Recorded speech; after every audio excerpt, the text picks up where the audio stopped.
Hello, আসসালামু আলাইকুম। কেমন আছেন আপনারা সবাই? ভালো আছেন অবশ্যই। আমিও ভালো আছি আলহামদুলিল্লাহ।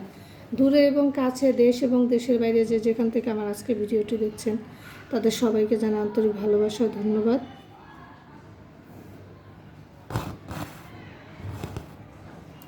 আমি এখন আরও একটি নতুন বেবি ফ্রকে ডিজাইন করতেছি।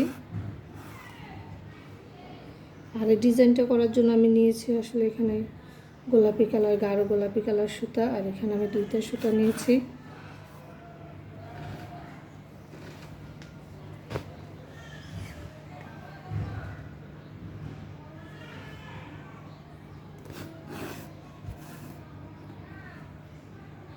আর এখানে সেলাইটা আসলে আমি দিচ্ছি চিরুনি সেলাই, যেটাকে আমরা বলে থাকি আমাদের গ্রাম অঞ্চলে, আসলে এই সেলাইটাকে চিরুনি সেলাই বলে, সেটা দিয়ে আমি আর কি ফুলটা করছি। আর অলমোস্ট এখানে আমি বাকি 2টা ফুল করে ফেলেছি, আর সাদা রঙেরও এখানে বেশ কিছু ফুল করেছি। যে একটা ফুল, আমার একটা পাপড়ি কমপ্লিট হয়ে গেল।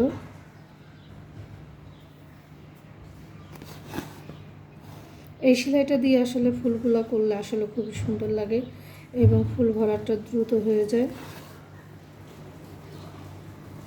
আমি আসলে আপনাদের দেখানোর সুবিধার্থে আমি একটু সেলাইটা ধীরে ধীরে উঠাচ্ছি, যাতে আপনাদের দেখতে সুবিধা হয়। আর এই সেলাইটা আমি একটু ফাঁকা ফাঁকা করে দিচ্ছি, আপনারা চাইলে আর একটু ঘন করে দিতে পারেন। তো ঘন করে দেওয়ার জন্য আপনার ফোঁটটা আর একটু কাছাকাছি করে উঠাতে হবে।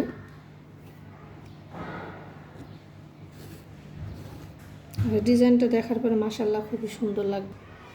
এই যে আমার এই ফুলটা অলমোস্ট হয়ে গেছে। হ্যাঁ, এই ফুলটা শেষ। এখন আমি সাদা অংশে গোলাপি কালার, হালকা গোলাপি কালার সুতা নিয়েছি। সেই সুতাটা দিয়ে আমি গিট ভরাটটা দিয়ে দেব, যেটাকে আসলে ইংলিশে আমরা ফ্রেঞ্চ নট হিসাবে চিনে থাকি। তো ফ্রেঞ্চ নট দিয়ে আমি বাকি সাদা ফুলগুলো যেভাবে ভরাট করছি ঠিক একইভাবে আমি এই সাদা ফুলের আমি এইভাবে দিয়ে দেব।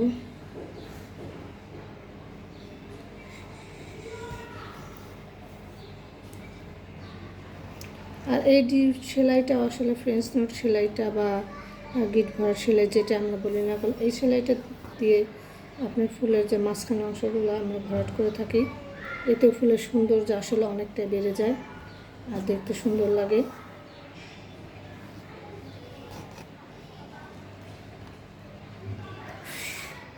যে এটাও হয়ে গেছে। এখন আমি ঠিক এই এটাও আমি ঠিক একইভাবে দিয়ে নেব।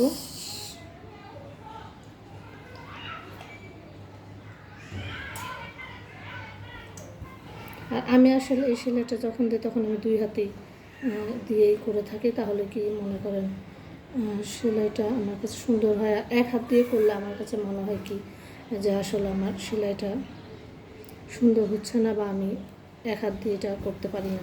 সেজন্য আমি এটা করতে গেলে 2 হাতই সবসময় ব্যবহার করি। ঠিক এইভাবে আমি এই যেটা আমার প্রায় শেষ হয়ে এসেছে, মাঝখানে অংশটুকু বাকি আছে, এটুকু করলে আমার এটা পুরোটা কমপ্লিট হয়ে যায়। এই পর্যন্ত ভিডিওর এই পর্যন্ত যারা এসেছেন তারা অবশ্যই একটা লাইক দিবেন, আর আমার চ্যানেলটি সাবস্ক্রাইব করতে ভুলবেন না, এবং সাবস্ক্রাইব করার সময় পাশে থাকা বেল আইকনটা অবশ্যই ক্লিক করবেন। তাহলে আমি নতুন কোনো ভিডিও আপলোড করার সাথে সাথে আপনারা তা পেয়ে যাবেন। আর অলরেডি যারা সাবস্ক্রাইব করে ফেলেছেন তাদের সবাইকে জানাই অসংখ্য ধন্যবাদ। আর যেভাবে আপনারা আমার পাশে আছেন, ঠিক সামনের দিনগুলোতে এইভাবে আমার পাশে থাকবেন। আর অবশ্যই একটি লাইক দেবেন এবং প্রিয়জনদের সাথে শেয়ার করে দেবেন, কারণ আপনাদের একটি লাইকই পারে আমার ভিডিওগুলো অসংখ্য ভাই আপনাদের কাছে পৌঁছে দিতে। আর যখন আমি নীল কালার সুতাটা দিয়ে, এটা অবশ্যই নীল কালার বললে ভুল হবে, এটা আসলে ফিরোজা কালার। আর এই সুতার কালারটা খুবই সুন্দর। এই সুতাটা আসলে নীল কালার সুতার থেকেও বেটার লাগে। এটা দিয়ে যে আমি এইভাবে ফুলের মাঝখানে যে রেণুগুলো দিয়ে দিচ্ছি, এই রেণুগুলো দিলে ফুলের সৌন্দর্য আসলে অনেকটা বেড়ে যায় আর দেখতে অনেক সুন্দর লাগে। এই যে দেখুন,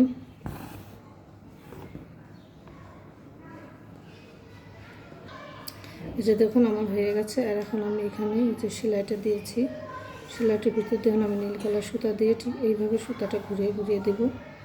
এতে দেখতে দেখুন ডিজাইনটা খুব সুন্দর একটা ডিজাইন হচ্ছে, একটু খেয়াল করে দেখবেন। এই যে দেখুন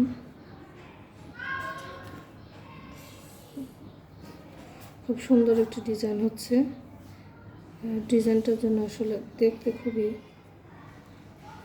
ডবল সুতার কাজ আসলে এই যে অলমোস্ট ডিজাইনটা হয়ে গিয়েছে। এই যে দেখুন আসলে সেলাইয়ের পরে ডিজাইনটা দেখতে কত সুন্দর লাগছে। আর আমার আজকের ভিডিওটি যদি আপনাদের ভালো লাগে তাহলে অবশ্যই আমার চ্যানেলটিকে একটা লাইক, সাবস্ক্রাইব আর অবশ্যই শেয়ার করে দিবেন।